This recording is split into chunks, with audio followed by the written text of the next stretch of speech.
Hello, friends. Tonight we will step into the cold corridors of history, where the whispers of Henry VIII still echo like the wind slipping through ancient stone windows. Imagine you are sitting in a silent room, while somewhere heavy footsteps resound on the stone floor, the dense smell of wine and spoiled roasted meat mingling in the air, signaling the arrival of England's most infamous king. He was not only the man with 6 wives, but also the one who carried within him hundreds of grotesque habits, each more horrifying than the last. And trust me, you will hardly survive after hearing all 101 of these dreadful truths. So, before you get comfortable, take a moment to like the video and subscribe, but only if you genuinely enjoy what I do here. Let me know in the comments where you are watching from and what time it is where you live. Is it the quiet middle of the night or the busy hours of the day? Now, dim the lights, maybe turn on a fan for that soft background hum, and let's ease into tonight's journey together. Close your eyes for a moment. The steady hum of a fan by your ear, the room dimly lit with a night lamp, and then you begin to hear the creak of wooden wheels on damp stone. It is the custom-made litter reserved only for Henry VIII, one of the most famous kings in England's history, but also one of the most infamous. His body was so massive that even the palace corridors had to be widened so the litter could pass through. That single detail alone shows you when a man is so large that even walls must give way. Both his power and his belly could shake an entire dynasty. Henry was not born to be king. He was only the second son, like the substitute bench you often see on a football team. But then his elder brother died young, and so Henry, at just 17, suddenly had the crown of England placed on his head. Historians say that at the time, young Henry was handsome, skilled in music, rode horses like a god, and excelled at sports. People once described him as a real-life Disney prince. Handsome, dashing, and intelligent. But, and there is always a but here, all of that gradually faded as he sat too long on the throne, ruling while indulging in endless feasting. One official event that everyone mentions Henry decided to break away from the Pope and establish the Church of England, and it was for a rather mundane reason. He wanted to divorce Catherine of Aragon, his first wife, who had been with him for more than 2 decades, but failed to give him a son. It might sound romantic, like fighting for new love, but in reality, it was a separation that shook all of Europe, split religion, and cost thousands of lives in the purges that followed. Just imagine today you argue with your lover and block them on Facebook. But Henry went ahead and blocked the entire Vatican. A little over the top, don't you think? A strange fact that few people notice Henry VIII was so obsessed with fashion that he was willing to spend a fortune on brocade coats, silk trousers, feathered hats, and pearl-studded shoes. Just picture a king weighing nearly 180 kilos, with a huge belly, limping legs, yet still squeezing into tight outfits, glittered with gold thread. That is certainly not the glamorous image from films. At one point, he even wore up to 7 heavy gold necklaces at once. Truly, a Tudor-style flex of power. If Instagram had existed in the 16th century, Henry would surely have been a fashion influencer, though perhaps no filter could save the festering sores on his legs. Historians still debate whether Henry VIII was truly a young, progressive, loving king in the beginning, or if he was arrogant from the start, only good at hiding it. Some argue that the jousting accident in 1536 was the turning point, severely damaging his brain and changing his temperament from a cheerful young man into a paranoid, ruthless tyrant. But other scholars refute this. No, he was selfish all along. He just hid it better in his youth. You see, it's like your first love. At first everything is sweet, but after a few years, the true nature shows itself. Looking deeper, you will see Henry was not only famous for his 6 wives, he was also famous for 6 meals a day. His menu was so lavish that if you looked at it, you'd think it was a 5-star hotel buffet. Morning roasted meat, noon grilled meat, evening stewed meat. In between, a few cups of wine, a few mugs of beer, vegetables. Sorry, that was an alien concept.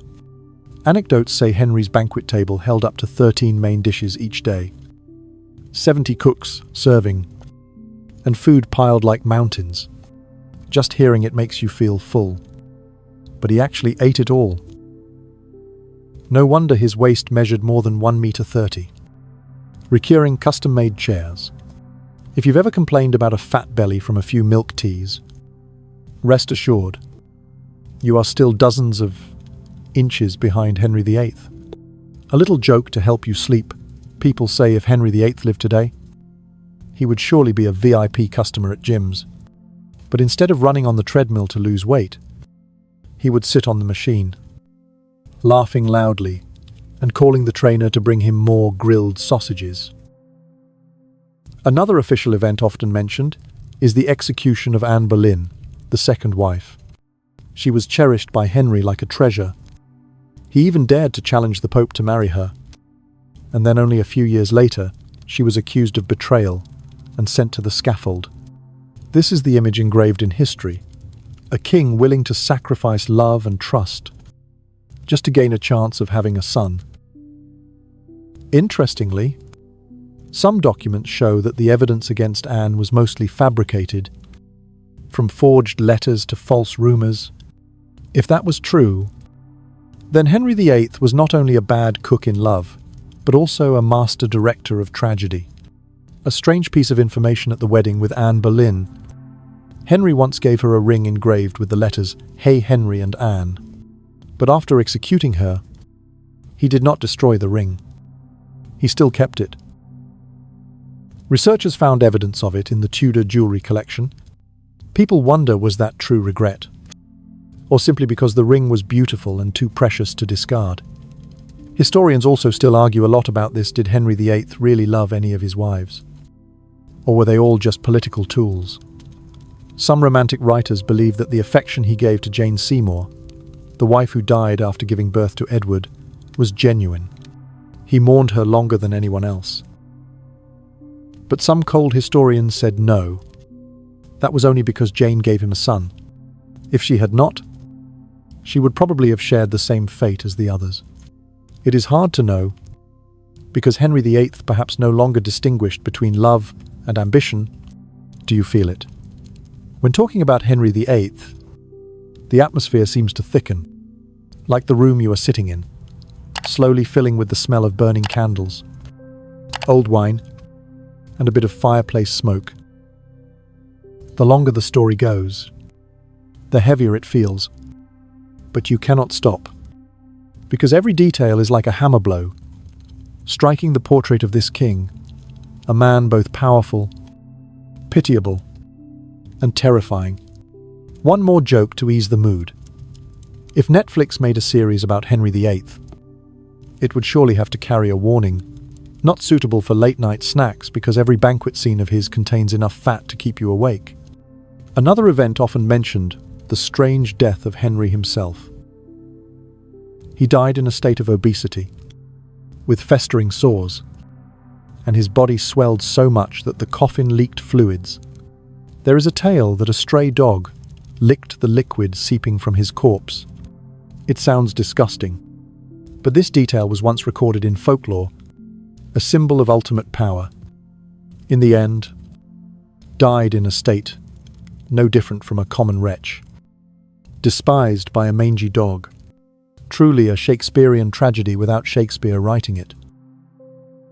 And of course, historians still argue whether the detail of the dog licking the corpse was real or just an exaggeration to defame Henry after death.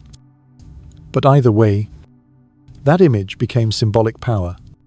Gold, crowns, none of it could hide the harsh truth of death. A bit more satire before you doze off. Perhaps Henry VIII was living proof of the saying, eat in moderation. Live healthily every day. Unfortunately, he never listened to that advice. And history has no diet button. You take a slower breath. The story of Henry VIII is not only horrifying facts, but also like a sorrowful lullaby about ambition and downfall. He was once a golden prince, then turned into a king, obsessed with power and the fear of being forgotten.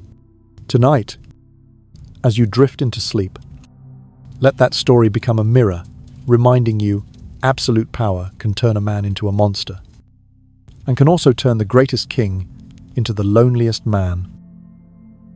Do you know there is an official event always recorded in history? Henry VIII executed nearly 70 people during his reign. Just hearing that number is enough to make you shiver. They were not only rebels, but also innocents, from nobles to commoners. Historians say that no previous reign in England was ever so bloodstained. Compared to today, you might imagine if a company did mass layoffs, the newspapers would be in an uproar. But Henry laid off, lives. A strange little-known fact, he was extremely fond of hunting, but not only hunting animals. Once Henry organized a manhunt game in the palace, where prisoners were released for soldiers to practice archery. It sounds like the plot of a modern horror film, but in the 16th century, it was considered royal entertainment. If TikTok had existed then, surely the clip would have carried a sensitive content warning. Historians argue was the number 70, 000, exaggerated by chroniclers under later reigns, to turn Henry into the model of a tyrant king, as a warning for future generations. Or truly, with his temper, combined with paranoia after injuries, did he sign thousands of death warrants without blinking? To this day, there is still no consensus.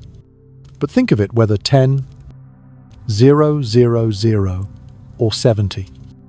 Ling. It was far too many for a king. There is an interesting yet rather gruesome detail. Henry VIII did not like bathing.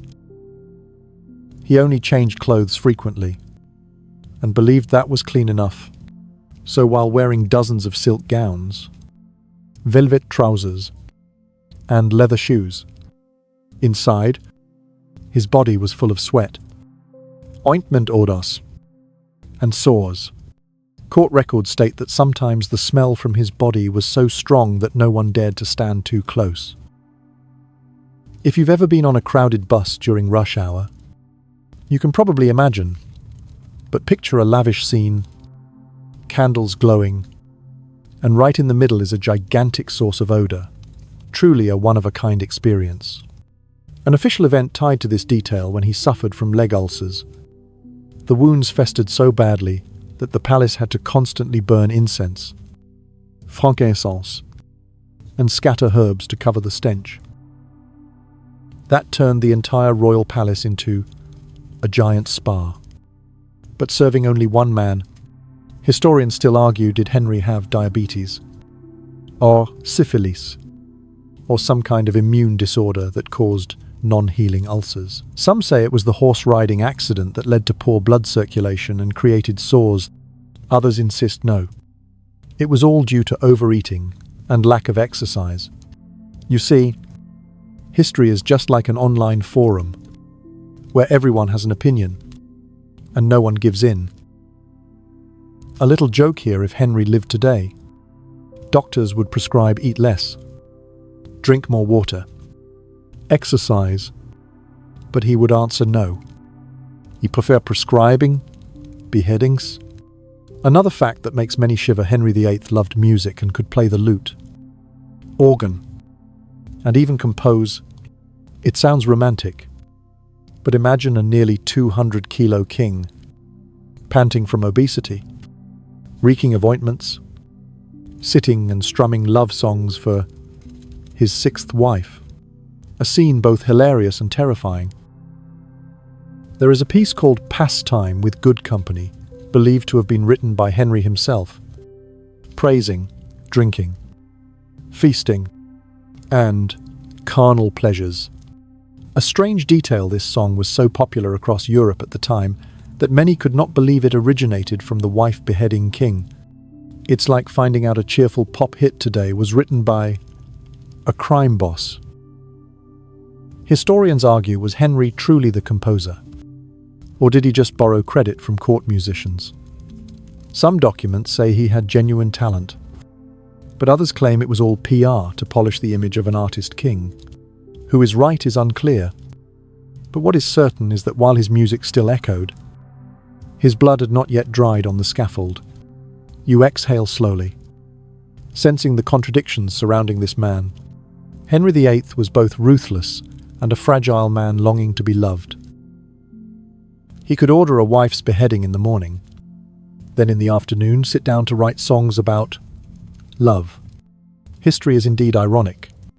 And here, one last joke. If there had been a dating show in Tudor times, surely no one would dare press the button to choose Henry VIII. The reason, well, you know already. An official event many remember in 1536. Henry VIII fell from his horse in a jousting match. That accident not only left his leg necrotic for life, but also completely changed his temperament.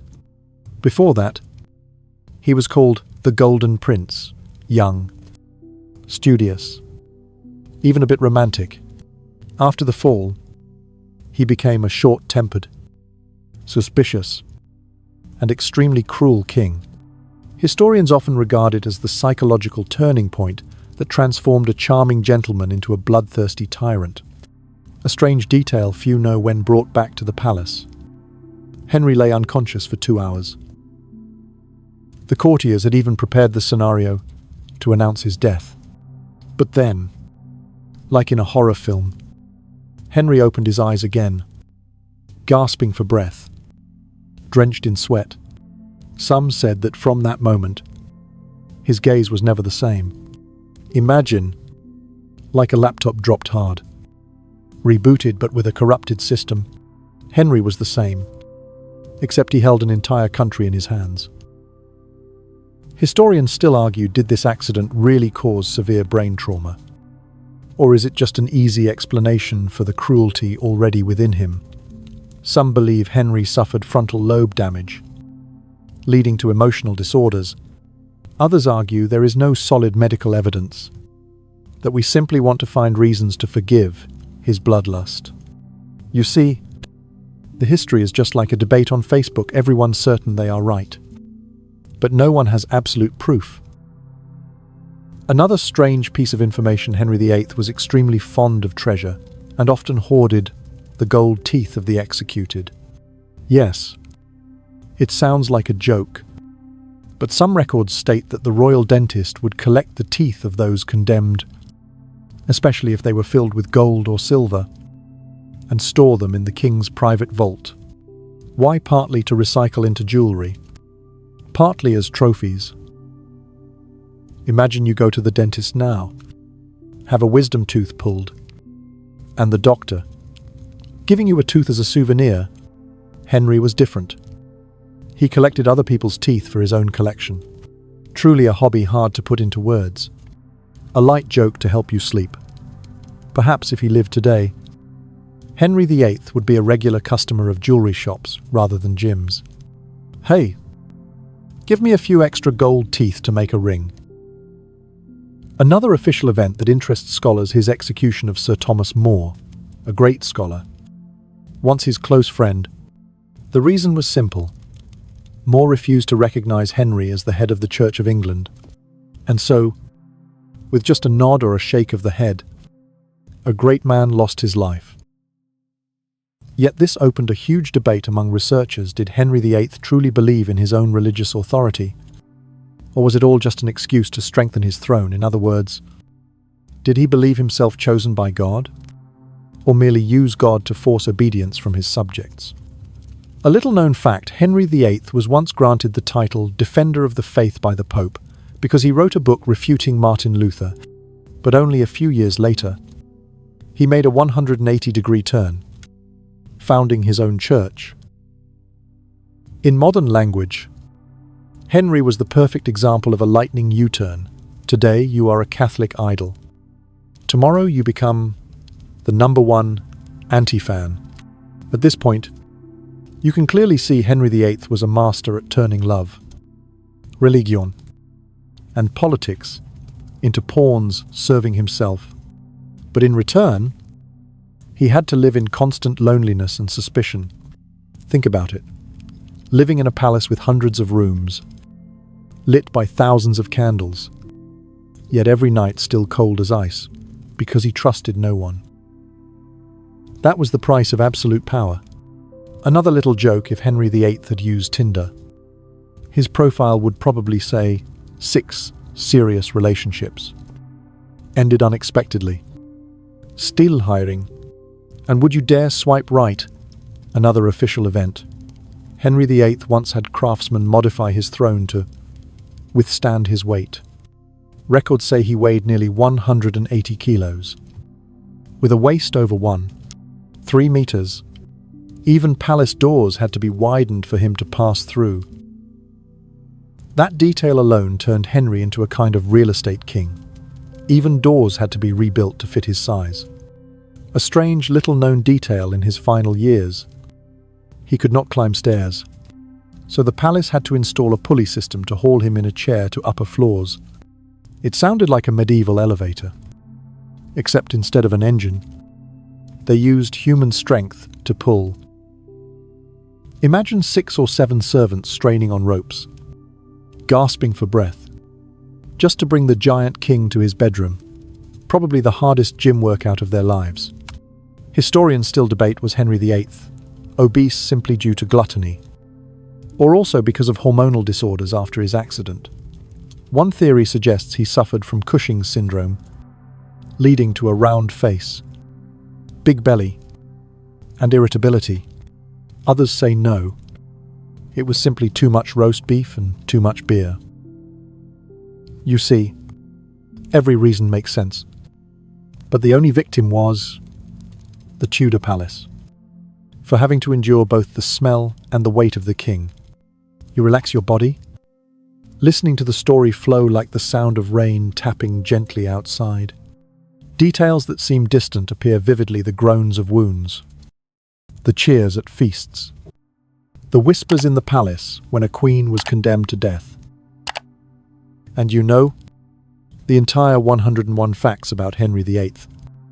Each fact is a small piece, adding up to the larger picture: a king, both glorious and tragic, both admirable and frightening.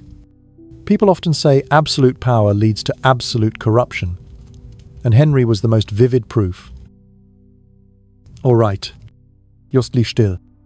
Let the fans hum lull you, like the distant beat of a drum, and I will continue to tell you the dark fragments in the story of Henry VIII, the king who, the deeper you dig, the more it feels like entering a cold cellar, full of musty smells, burnt-out candles, and haunting whispers. An official event that cannot be overlooked: the death of Catherine Howard, the 5th wife, only 19 years old when she was beheaded. All of England was shaken when a teenage angel turned into a palace ghost. Catherine had once made Henry's heart come alive again after wounds both physical and emotional. Old, obese, aching all over. Yet beside this young girl, Henry suddenly seemed rejuvenated. People described his gaze upon her as burning, like the last flare of a lamp about to run out of oil. But that joy lasted only a few months, before rumors of her adultery surfaced. A strange detail: few know the night before her execution, Catherine asked for a practice block to rehearse placing her head on the chopping block to steady her nerves. This information was recorded in court documents, sending chills to many. A teenage girl, preparing to die, yet still trying to keep a final graceful appearance. Just hearing it is heartbreaking, and it partly shows how harsh life was in the Tudor court. Historians still debate: did Catherine truly commit adultery? Or was it just an excuse for Henry to unleash his fury and paranoia of betrayal? Some evidence leans toward her being merely a victim of those who wanted to topple factions in court. But until today, the truth remains buried under layers of time. You can imagine like being lost in a group chat full of rumors, where no one knows what's true or fabricated, only one person suffers the consequences. And that was Catherine. A touch of satire to help you breathe easier if Henry VIII lived today. Reality shows like Who is the One would surely have to add a warning button. Think carefully before choosing this guy. Or tomorrow, you may lose your head. Another haunting event, Anne of Cleves, the fourth wife, chosen by Henry only through a portrait. He saw her likeness, painted by artist Hans Holbein, became infatuated, believing she was the beauty queen of Germany. But upon meeting her in person, Henry exclaimed, "She looks like a Flemish horse." That remark went down in history as one of the cruelest royal exposés of beauty. The marriage lasted only 6 months before dissolving. A strange fact, Anne, though humiliated publicly, was the most peacefully surviving of all the wives. Henry released her, granted her castles, wealth, and the title the king's sister. Later, when Henry married Catherine Howard, Anne was often invited to parties. Once, the former and current wives even sat at the same table, raising glasses across from each other, while Henry sat in the middle. If that scene were turned into a television drama, it would surely be one of the peak palace rivalry episodes. Historians still debate, did Henry truly feel guilty? Or was it simply because Anne was too clever, knowing how to stay silent and not challenge his power? Some scholars believe Anne deliberately played the gentle role, and that very softness allowed her to outlive all the others. Think about it, among 6 wives, 4 died, 1 divorced, and only Anne lived well and became wealthy. The lesson here, perhaps not every battle needs to be fought. Sometimes quiet acceptance keeps you safe. Truly, those who stay silent live longest. One more joke to help you sleep: if Anne of Cleves had Facebook back then, surely her status would be divorced, but still have a house, carriage, and property deed. Thanks, Henry. Another official event often overlooked: Henry VIII once had a plan to marry his own daughter. Yes, it sounds shocking. The story goes that after his illegitimate son Henry Fitzroy was recognized, Henry considered marrying his daughter Mary to him to secure the throne. Morally, this was clearly incest, but in Henry's eyes, everything revolved around ensuring a male heir. A strange detail: this plan was even sent to the Vatican for permission. Records state that some cardinals in Rome truly discussed whether to accept it. Imagine that.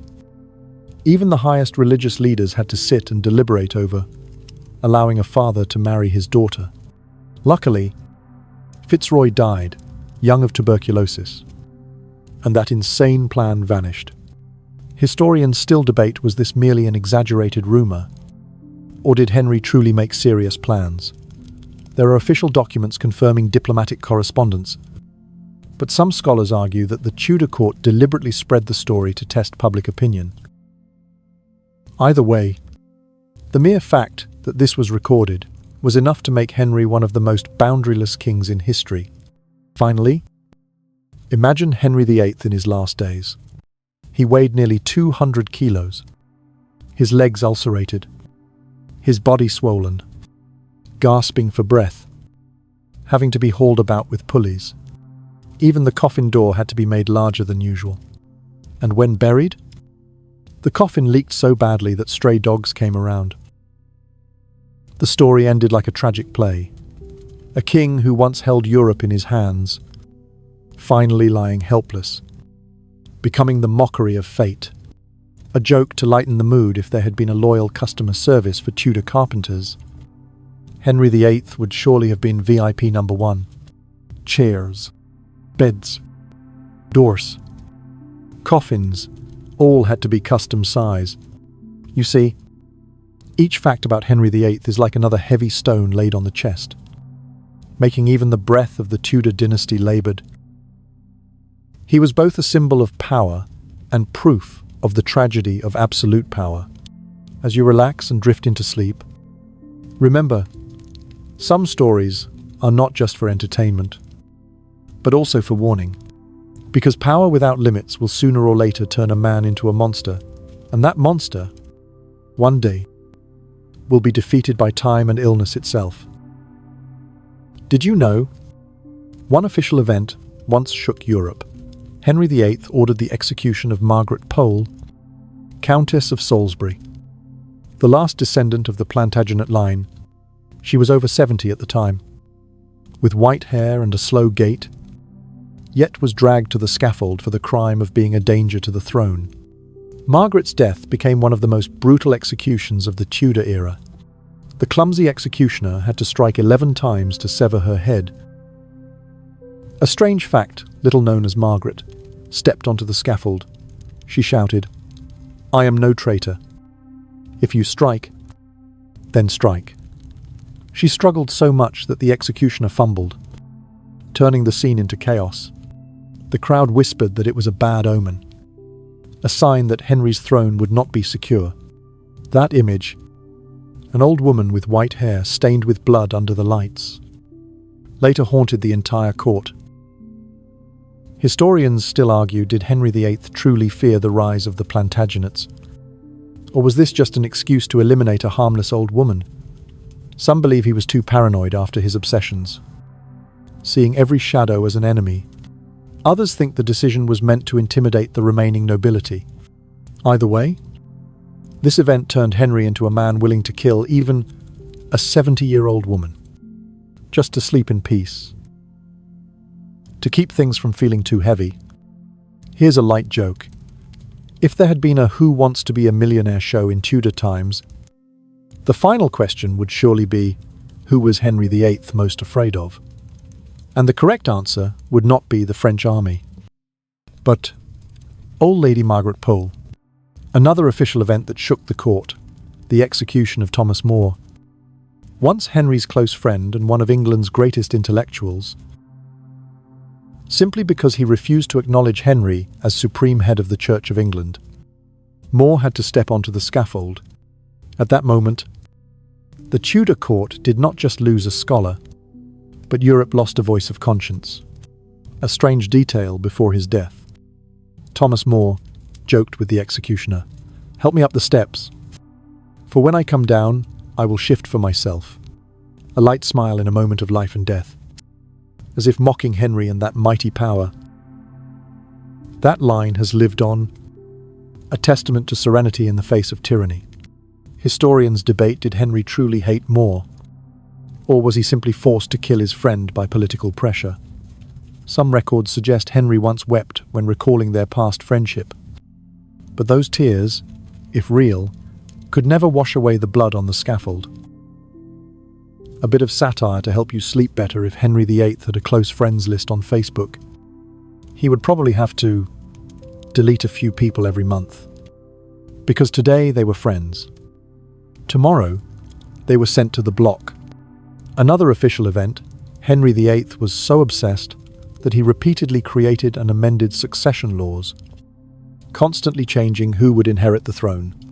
Sometimes Mary was disinherited. Sometimes Elizabeth was excluded, only to be later restored. Each time Henry changed his mind, the court shook as if final exam grades had been altered. A strange detail few notice, at one point Henry even considered adding his illegitimate son, Henry Fitzroy, to the line of succession. Even though this went against every traditional rule, he granted the boy lofty titles, vast castles, and lavish feasts, just to prove that even as a bastard, I can make you a prince. Unfortunately, Fitzroy died young of tuberculosis, leaving Henry with an empty obsession. Historians still debate, did the chaos in succession laws reflect Henry's inner turmoil?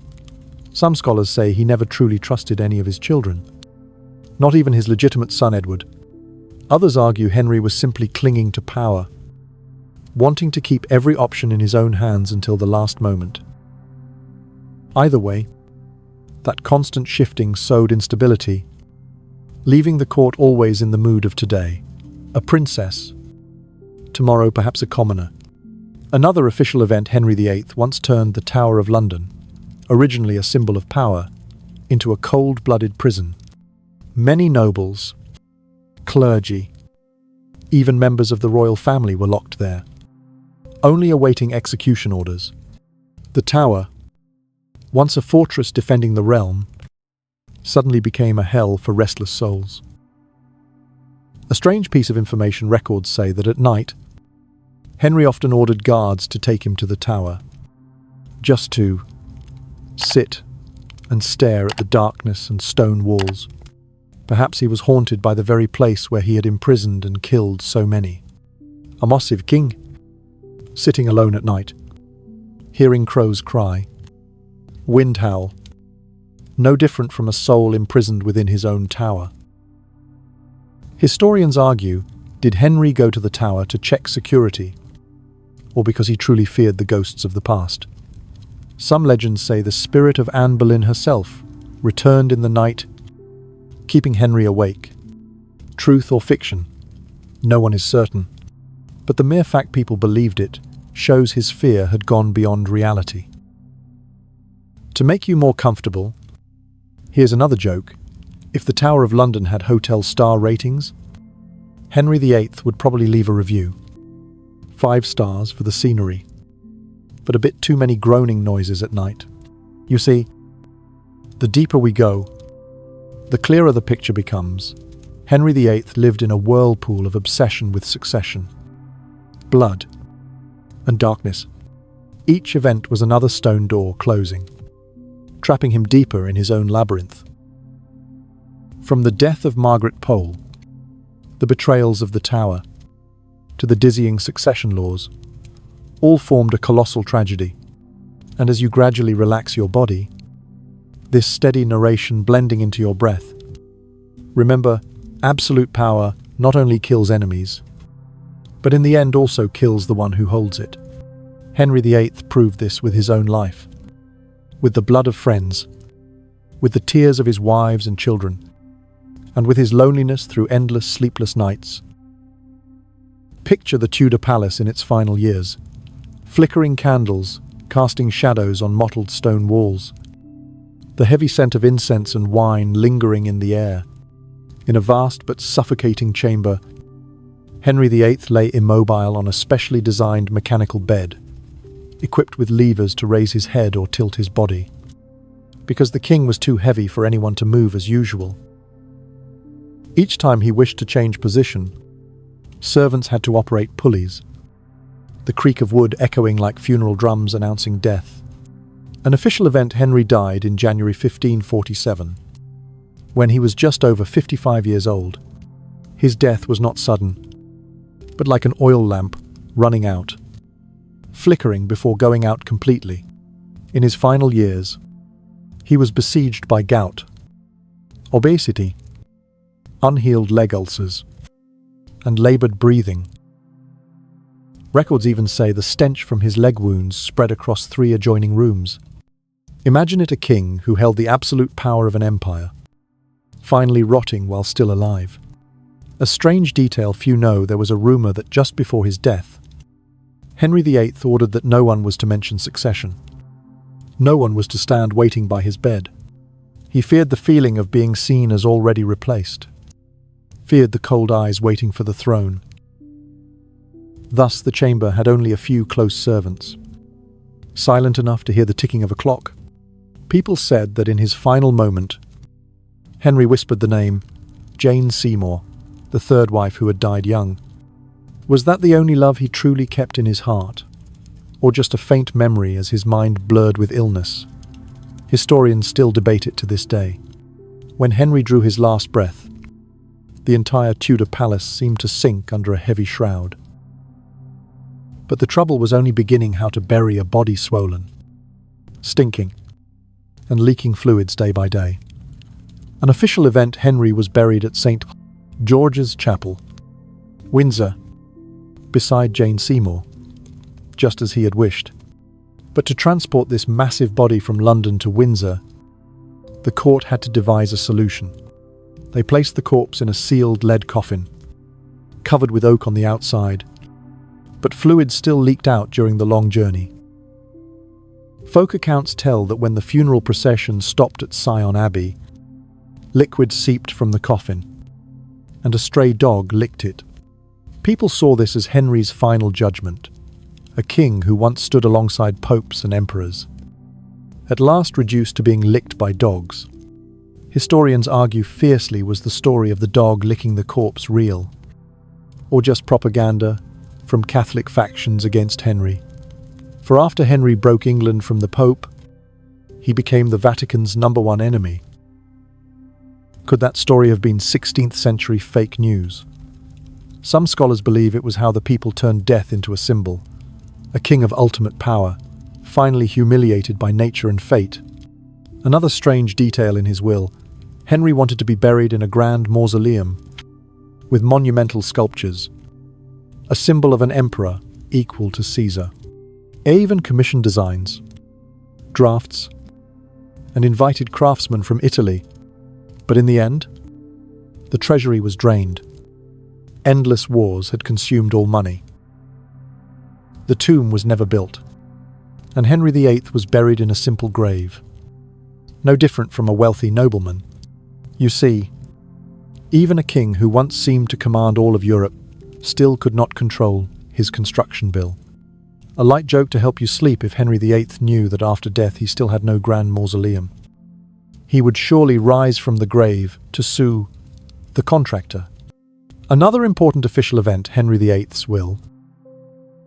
In it, he left the throne to his son Edward VI, then to Mary, then to Elizabeth. This decided the fate of all Europe afterwards. From it came the Virgin Queen Elizabeth I, and England's Golden Age. But the strange truth, many scholars doubt Henry's final will was genuine or unaltered. There is evidence the handwriting was not entirely his, and may have been secretly adjusted by his courtiers to exclude other candidates.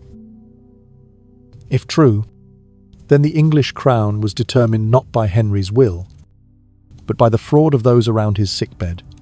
Historians still debate who interfered.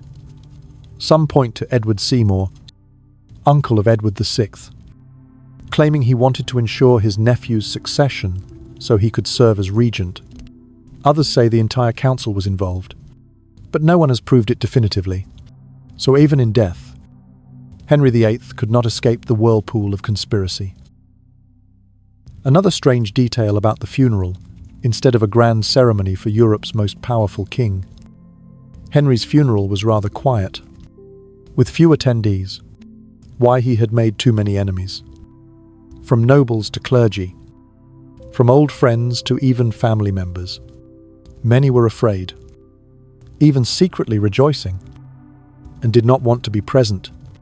Strange, isn't it? A life spent on the throne, yet in death, lonelier than a commoner. Picture St.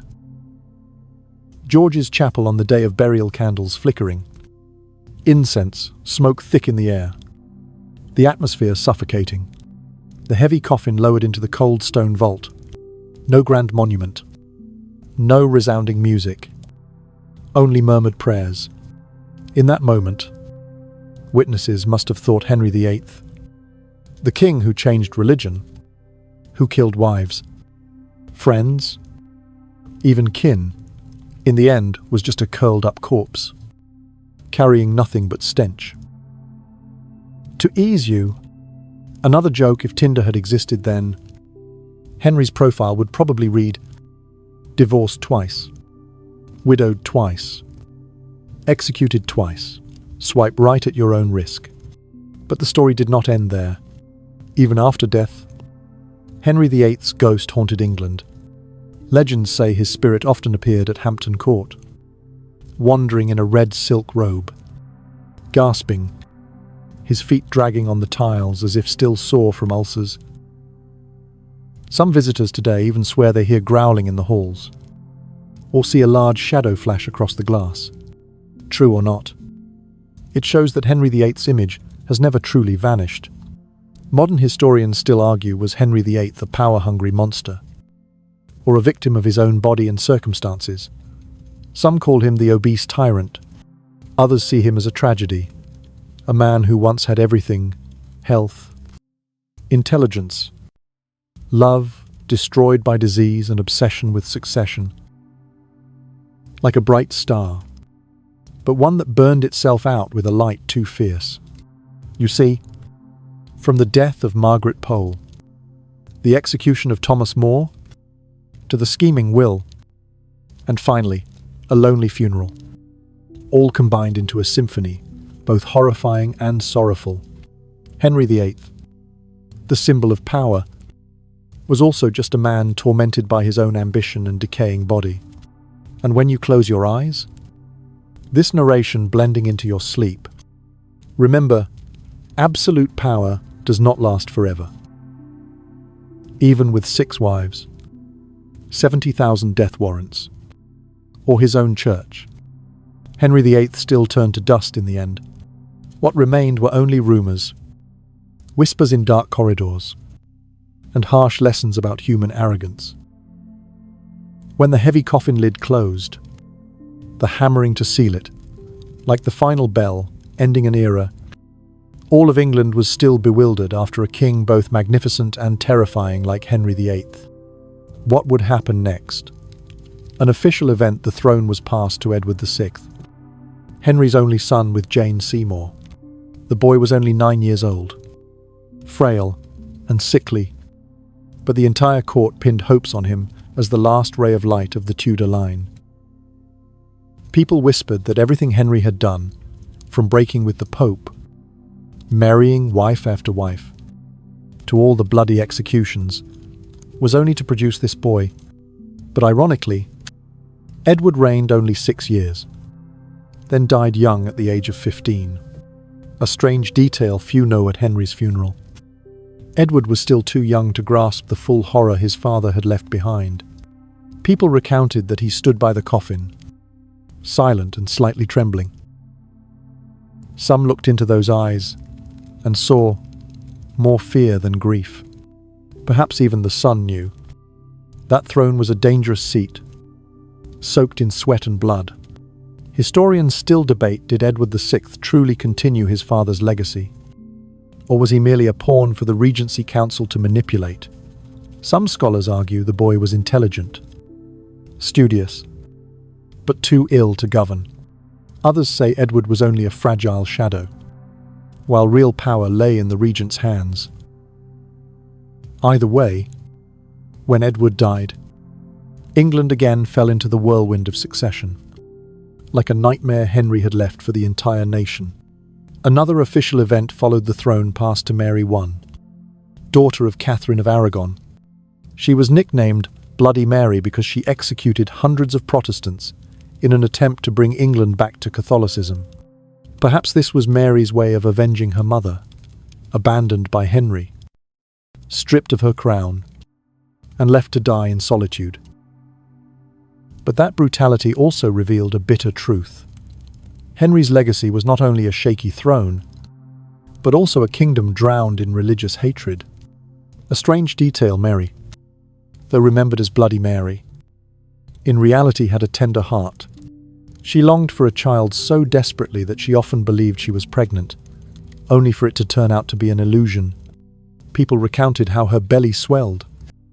The court prepared celebrations, but the prince in her womb never appeared. Modern doctors suspect she may have had uterine fibroids or a rare hormonal disorder. You see, tragedy did not end with Henry, but also haunted his daughter. Historians debate, was Mary truly a cruel queen, or simply a desperate woman, clinging to both love and the throne? From a modern perspective, perhaps she was just a victim of a shattered childhood, abandoned by her father, and forced to grow up in a court full of blood and tears. After Mary came Elizabeth I, daughter of Anne Boleyn, the wife Henry had beheaded.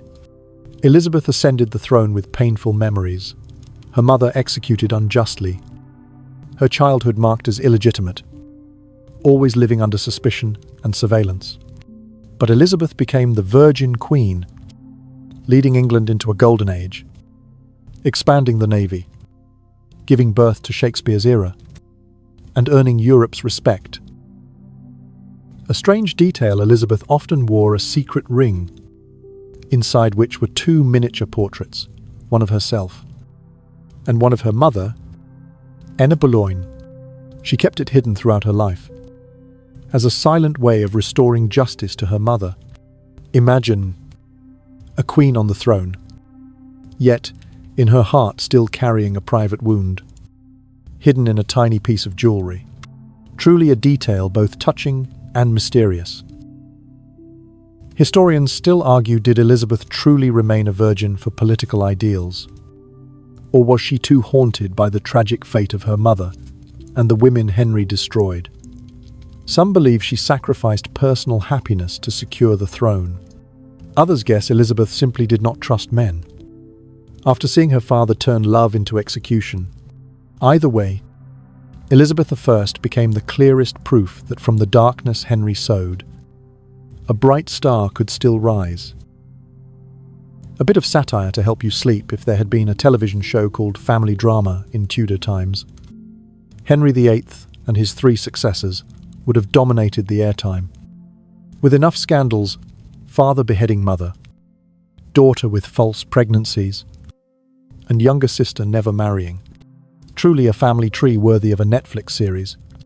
Also, after Henry's death, the court began to bleed. Literally. The treasury was empty because of the adventurous wars he had left behind. Lands were sold off cheaply to new nobles. The Church of England, originally established to satisfy Henry's desires, was now bitterly divided between Catholics and Protestants. The people suffered under rising taxes and endless wars. A strange piece of information years later. People still said that on dark nights in London, the wind whistling through the windows of the Tower of London sounded like Henry VIII's roar, reminding them that he had not left this world. Folk belief even held that anyone who dreamed of Henry at night would wake up to financial trouble the next morning. A true kind of bad omen passed down through generations. Historians argue, was Henry VIII's legacy a strong England or a shattered nation? Some say he laid the foundation for modern England, free from papal control. Others argue he left behind a swamp that Mary and Elizabeth had to struggle to fill. Perhaps the answer lies in between. Henry was the sower of chaos, and his children were the ones who reaped both flowers and thorns. You relax your body, imagining yourself standing in the empty Great Hall of Hampton Court. The walls still hang with giant tapestries, depicting hunts and feasts. But now, there is no laughter, only the echo of your footsteps. You turn your head slightly and almost see a huge shadow. Broad shoulders, a limping gait, labored breathing. But don't be afraid. It is only Henry VIII, wandering as a ghost of the past. Nothing left but whispers of history. And as you slowly close your eyes, letting this narration drift into a lullaby, remember, Henry VIII is dead, but what he left remains in every page of history, every church, every folk ghost story.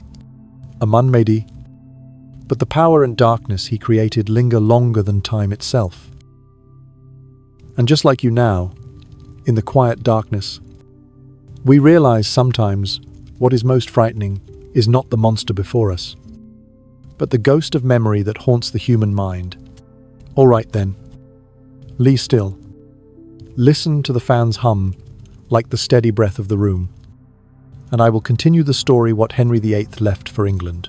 Not just a throne, not just children, but also a chaotic legacy, both a foundation and a wound.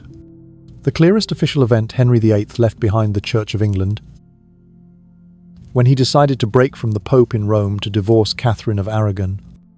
He opened a great turning point, an entire nation freed from Vatican control. And from then on, Religious power lay fully in the king's hands. From a modern perspective, this could be seen as the birth of a self-governing nation in religion. But at that time, it caused terrible division. Catholics and Protestants continuously persecuted and retaliated against each other, while the people were caught in bloody executions. A strange detail few know after seizing church lands: Henry VIII had hundreds of monasteries across England, demolished.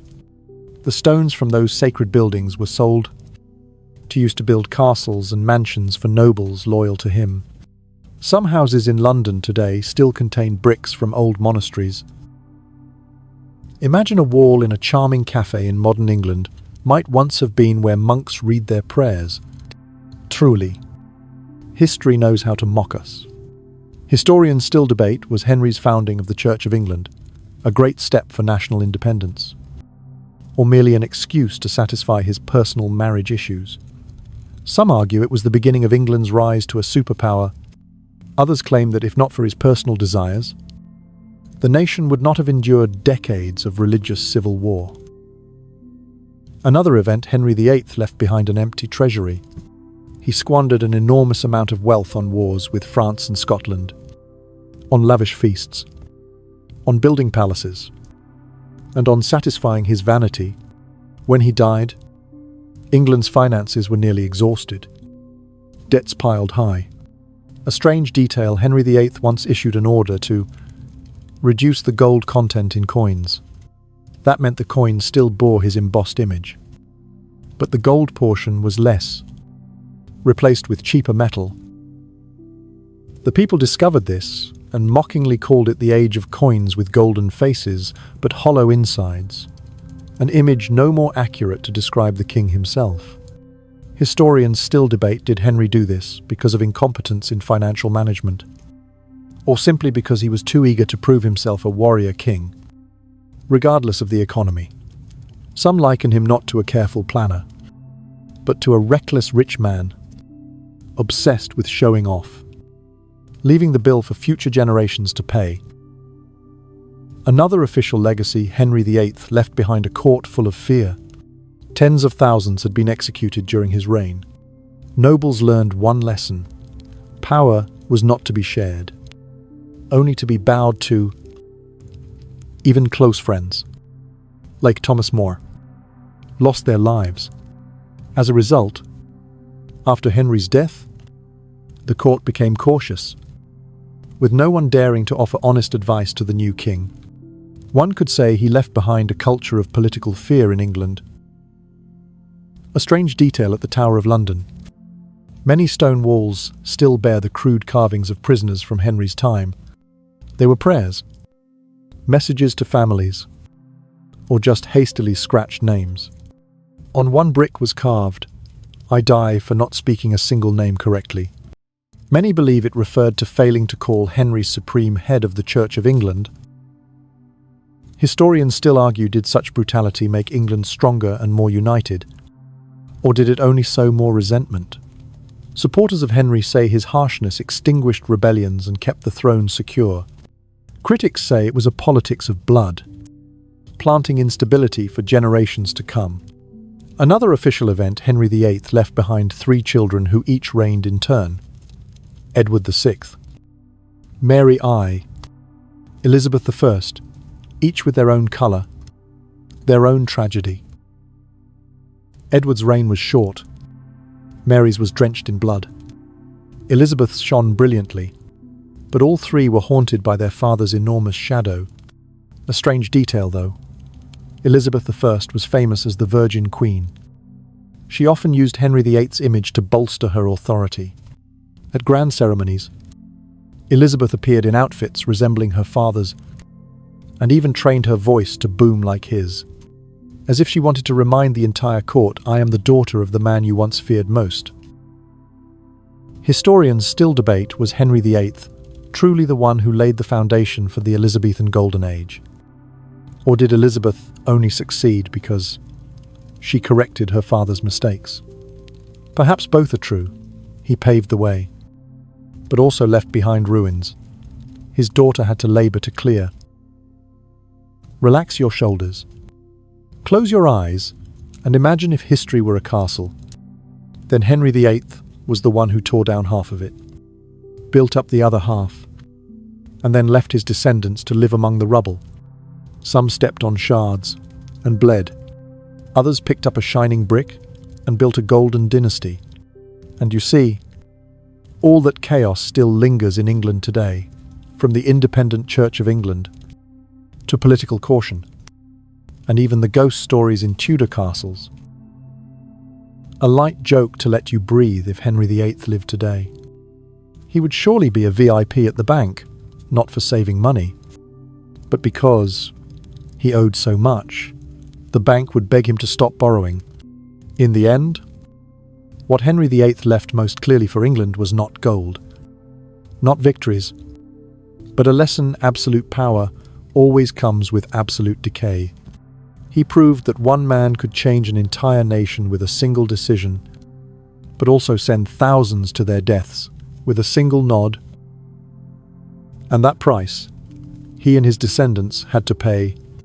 You see, from the moment we began this story, we have accompanied Henry VIII through all his ups and downs, from when he was a handsome young prince, flashing a charming smile in the palace sunlight, to when he became an obese king, groaning from unhealed sores. Then we walked with him through each tragic marriage, each cruel death of the women he once called love.